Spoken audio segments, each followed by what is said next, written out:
It's New Year's Day. You've just woken up and your balls are frozen solid. You stand up, freshen up, and get ready. You're swearing an oath today. An oath that you only need to recite once a year. An oath that, if broken, will get you beaten to a bloody pulp by the men you share your tent with. You're 24 years old and it's January 1st. But forget champagne. Forget countdowns. Forget kissing strangers at midnight. Welcome to the calends of January, where the party favours a military oaths and the hangover is existential dread. It's freezing, the kind of cold that makes you wonder if your fingers are still attached. You're in Germania, Rome's ugly stepchild, where civilization ends and barbarians begin. Back home in Italy, your family's probably drunk on wine, exchanging gifts, living their best lives. You're about to promise the emperor, a man you've never met, that you won't desert, won't refuse death, and will absolutely murder anyone he tells you to. Happy New Year. It's not a holiday. It's a test. The first day of the year predicts the entire year. Every omen counts. The first bird you see, prophecy. The first words you speak, destiny. Stub your toe at dawn. Congratulations. You've cursed the next 12 months. The Romans are so obsessed with January 1st omens that they literally made it illegal to be lazy on New Year's Day. Illegal. Because if you start the year being unproductive, the gods will make the whole year unproductive. Roman logic at its finest. Dawn breaks like a punishment. You crawl out of your tent with your contubernum. There's Marcus, who never shuts up. Tullius, who thinks every sound is a German ambush. And Gaius, perpetually broke, perpetually anxious, perpetually one bad decision away from disaster. You have no idea yet, but Gaius is about to make that decision today, on the most superstitious day of the Roman calendar. The camp is mobilising toward a makeshift altar. Wood smoke. Incense. A shrine to Janus, the two-faced god. Yeah, Romans worship a god with two heads. One face looks at the past, one at the future. He's the god of doorways, transitions, and January. Subtle, right? The rule is simple. On January 1st, you sacrifice to Janus before any other god. He's the bouncer at heaven's door. Skip him, and Jupiter won't even take your call. Everyone's exchanging strinae, New Year's gifts. You hand Tullius a coin. He gives you a dried fig that's probably been in his pack since summer. It's not about the gift, it's about the symbolism. Sweet foods for a sweet year, honey for happiness, coins for prosperity. You're basically bribing the universe to not kill you in the next 12 months. It's ancient positive thinking with a side of superstition. But the gifts are just the warm-up. The main event? The Sacramentum. The military oath. Every legion in the Roman Empire renews it on January the 1st. It's the glue holding Rome together. Break it, and you're sacer, a cursed thing. Anyone can kill you. No trial. No mercy. Romans don't mess around with oath breakers. Your centurion Flavius calls formation. 100 men, give or take, standing before the legion's eagle and the emperor's image. The oath is burned into your brain. I swear I will faithfully execute all that the emperor commands. I shall never desert my service. I shall not refuse death for the Roman Republic. You repeat the words. Your voice disappears into a collective rumble.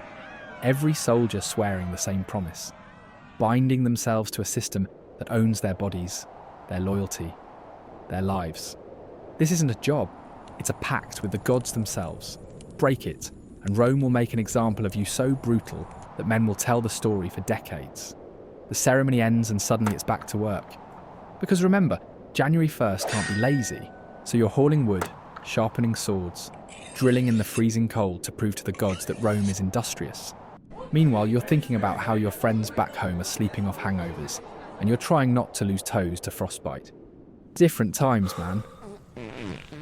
That's when the rumours start. They always do on the frontier. Word from Upper Germania. Supplies are low, men are grumbling, and everyone remembers the stories. How in 69 AD, legions on the Rhine refused the January 1st oath to Emperor Galba, tore down his statues, swore loyalty to a different emperor instead. That single act of defiance on New Year's Day triggered a civil war. The calends aren't just symbolic. They're a pressure point. When loyalty cracks, it cracks here. You notice Gaius acting strange, slipping away, looking guilty. Later, near the cistern, you overhear him talking to another soldier. The words hit you like ice water. Debt, Germans, desertion. He's planning to run, to break the oath he swore 6 hours ago. The same oath that's supposed to bind him to Rome, to the Legion, to you. Your stomach drops. This isn't just stupid, it's suicidal. And worse, if Gaius runs and gets caught, it reflects on everyone. Your tent group. Your century. Romans believe in collective guilt. One man's crime becomes everyone's problem. You spend the rest of the day in agony. Do you report him? Do you confront him? Every option is terrible. Gaius is your brother in arms. You fought beside him, but he's talking about breaking the Sacramentum on the literal day of its renewal. It's like spitting in Jupiter's face while Jupiter's watching. That night, staring at the stars, you think about Janus. Two faces, one looking back, one forward. Loyalty and betrayal, duty and friendship. You already know what you have to do. The oath isn't negotiable. It's the foundation of everything. Without it, the legions fall apart. Rome falls apart. Your personal feelings don't matter. You walk to Flavius's quarters. Every step feels like drowning. You tell him everything. Gaius, the conversation, the desertion plan. Flavius's face hardens to stone. He nods once. You did the right thing. Dismissed. You didn't sleep that night. Just lay there listening to Gaius breathe, knowing you'd condemned him. Dawn breaks on January the 2nd. Flavius and two soldiers drag Gaius out. He looks at you once, just once, and you see it all in his eyes. He knows. He knows it was you. Then he's gone. By mid-morning, the entire century is assembled. The camp tribune reads the charges. Theft, conspiracy to desert, breaking the Sacramentum sworn before the gods. The punishment is fustuarium, being beaten to death with clubs. Gaius is a Roman citizen. He can't be crucified. Romans reserve that for slaves and foreigners. This is considered more dignified, if you can call any of this dignified. They strip Gaius to the waist, bind his hands, 6 legionaries with wooden staves, thick tent poles that can shatter bone. This isn't an execution. It's a ritual, a message to every soldier watching. This is what happens when you break your word. The first blow lands across his shoulders. The sound is obscene, wet, heavy, like dropping a side of beef on stone. Gaius grunts but doesn't scream yet. The second blow cracks ribs. You hear them snap like green wood. The third catches his spine. His legs buckle. By the 10th blow, he's screaming. Not words, just animal sounds, high and desperate. Blood runs down his back in rivers, mixing with frost on the ground, creating pink slush. The 11th blow hits his kidney. He vomits blood. They don't stop. Can't stop. The sentence is death. 20 blows in, part of his skull caves. You see the depression where the rod hit, see blood and something grey leaking out. He's still making sounds, but they're not screams anymore. Just wet, gurgling rattles as broken ribs puncture his lungs. Marcus is crying beside you.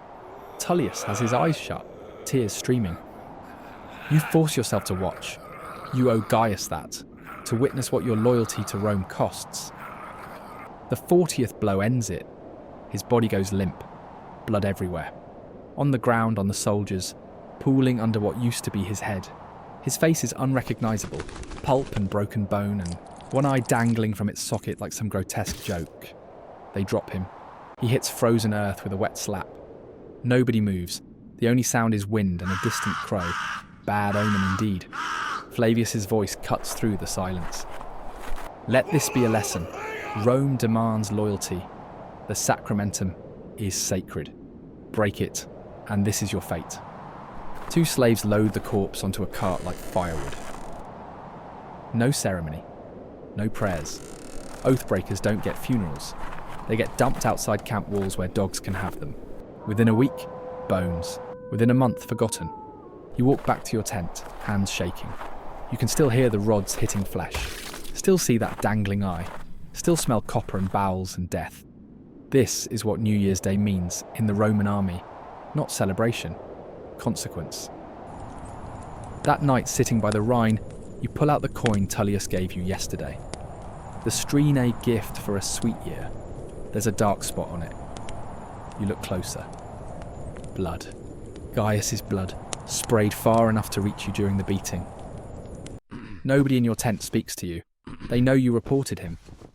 You're the reason they watched their friend get beaten into meat on the second day of the new year. Some sweet year this turned out to be. You see, the legions didn't celebrate January 1st like we do. They survived it. They performed rituals to ward off bad luck. They swore oaths that could kill them. They gave gifts to bribe fate. And if you broke the rules, if you violated the sacred promises made on that day, Rome didn't cancel you. Rome erased you. Brutally, publicly, permanently. You did your duty. You upheld the Sacramentum. You protected Rome. That's what you tell yourself. That's what you'll keep telling yourself every time you close your eyes and see Gaius's skull crack open like an egg. The year stretches ahead. 11 more months of cold and ghosts. You're a good Roman soldier. Loyal. Disciplined. Obedient. And every time you hear a crow, every time you see frost on the palisade, every time someone mentions New Year's, you'll remember what those virtues cost. Because that's what the Kalends demanded. That's what January 1st meant for a Roman soldier. A blood oath. And when that oath breaks, the blood is very, very real. Welcome to ancient New Year's from a Roman soldier's perspective. Where the champagne is vinegar wine, the party favours are dried figs, or whatever you have at hand, and the consequences of breaking your resolutions involve having your skull caved in by your brothers in arms while the two-faced god watches. Thank you for watching.